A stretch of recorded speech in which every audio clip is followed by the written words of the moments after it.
Assalamualaikum warahmatullahi wabarakatuh. Saya Muhammad Dafan Nur Hidayat dari kelas Eksya 2, Prodi Ekonomi Syariah. Pada kesempatan kali ini saya akan menjelaskan atau mempresentasikan materi yang berjudulkan Peran Pemerintah Masyarakat dalam Kerangka Ekonomi Islam yang disusun oleh kelompok 9. Baiklah, kita masuk ke bab pendahuluan. Pemerintah merupakan lembaga yang bertugas sebagai pengendalian suatu negara. Oleh karenanya, pemerintah itu harus memiliki peran dan fungsi secara syumul dan merata. Karena pemerintah dianggap sebagai agen khalifatullah untuk mensejahterakan masyarakat dalam menggapai falah, kemenangan dunia dan akhirat. Terdapat banyak aktivitas ekonomi yang dapat diselenggarakan dengan baik oleh pasar, sehingga mengharuskan adanya peran aktif dari pemerintah maupun masyarakat.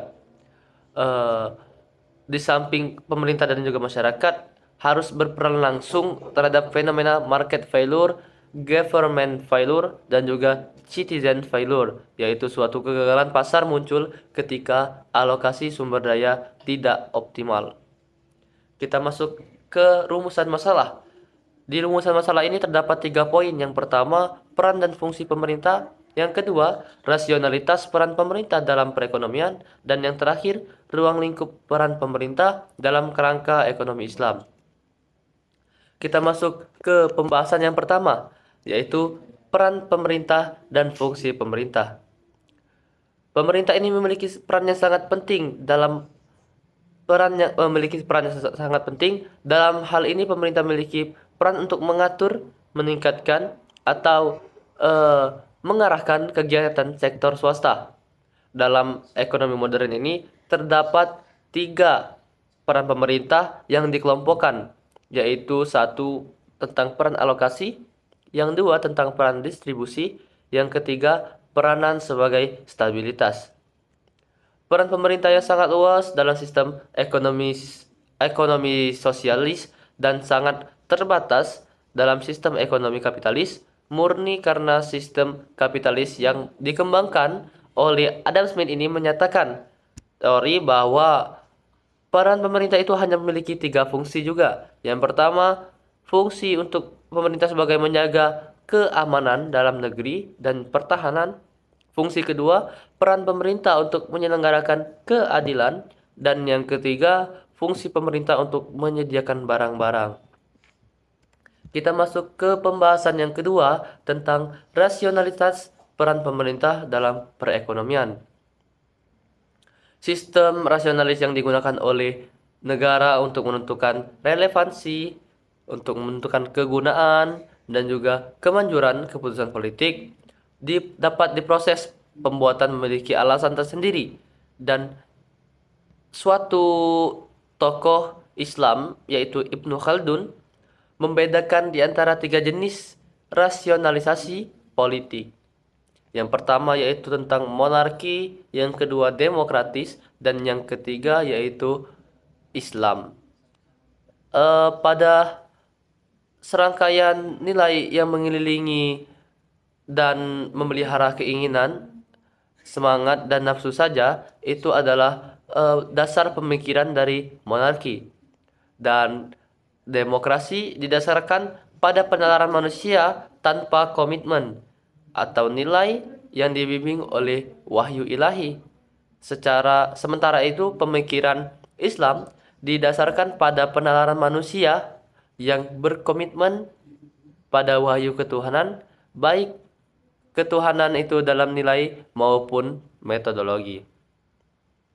Pada dasarnya, semua peranan pemerintah ini dalam perekonomian Islami memiliki dasar rasionalitas yang kokoh. Dalam pandangan Islam, peranan pemerintah didasari oleh beberapa argumentasi. Pertama, derivasi dari konsep kekhalifaan, dan yang kedua, konsekuensi adanya kewajiban-kewajiban kolektif atau fardu kifayah, dan yang terakhir, adanya kegagalan pasar dalam merealisasikan falah pemerintah. Kita lanjut ke pembahasan yang ketiga tentang ruang lingkup peran pemerintah dalam kerangka ekonomi Islam. Ranah dan ruang lingkup negara Islam meliputi urusan duniawi serta urusan akhirat. Oleh karenanya, negara Islam ini memiliki tanggung jawab terhadap anggota masyarakatnya yang meliputi kepentingan mereka di akhirat dalam arti membantu orang bekerja menuju keselamatan mereka sendiri dan sukses dalam menyenangkan Allah Subhanahu wa taala. Di samping itu semua, negara Islam ini harus lebih berupaya membantu warganya mencapai tujuannya. Karena Imam Syatibi berpendapat kepentingan agama memiliki prioritas mutlak di atas kepentingan kehidupan duniawi. Karena secara ruang lingkup, peranan pemerintah ini mencakup aspek yang luas, yaitu upaya mewujudkan tujuan ekonomi Islam secara keseluruhan dan upaya mewujudkan konsep pasar yang islami. Tujuan ekonomi Islam itu adalah mencapai falah yang direalisasikan melalui optimalis maslahat. Dari ketiga pembahasan tadi, kita dapat menarik kesimpulan bahwa pemerintah ini selalu menyertai kita dalam setiap langkah kehidupan bernegara, termasuk salah satunya dalam aspek menjalankan ekonomi syariah. Pemerintah memiliki hak yang untuk menuntut ambil dalam pelaksanaan kegiatan perekonomian masyarakat, karena setiap individu itu tentu mempunyai batas kewenangan, sedangkan pemerintah memiliki kewenangan dan koordinasi lebih luas kepada wilayah atau negara satu dengan negara yang lain.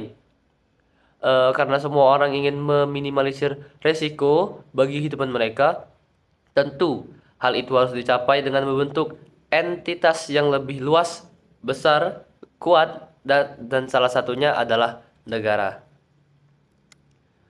Mungkin sekian yang dapat saya sampaikan atau yang dapat saya presentasikan. Terima kasih bagi teman-teman yang ingin mendengarkan. Apabila ada salah kata, saya minta maaf. Kepada Allah saya mohon ampun. Saya akhiri. Wabillahi taufiq walhidayah. Wassalamualaikum warahmatullahi wabarakatuh.